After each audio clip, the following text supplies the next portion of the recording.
আসসালামু আলাইকুম। আজকে আরেকটা রুলস আমরা পড়বো, right from verbs 28 number rules. Either of, neither of, each of, none of, one of, any of, every of.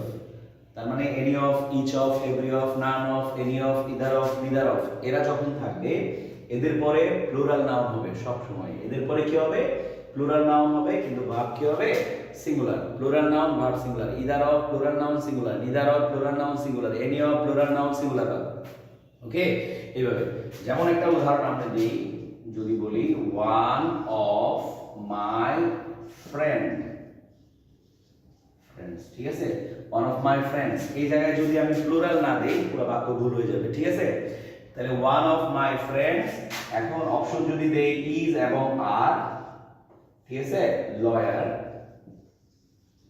এটা ইউনিভার্সিটিতে অনেকবার আসছে, বিজিএস পরীক্ষায় আসছে। হ্যাঁ, one of my friends, one of my friends, one of my friends, অনেকগুলো ফ্রেন্ডের মধ্যে একজন, তার মানে সিঙ্গুলার।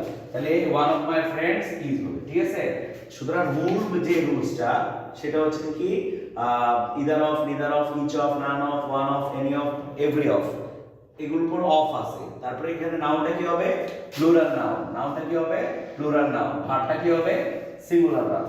তাহলে একটা মূল বিষয়টা হচ্ছে যে আমরা সিঙ্গুলার ভার্বগুলো কি কি এটা একটু দেখে নেই।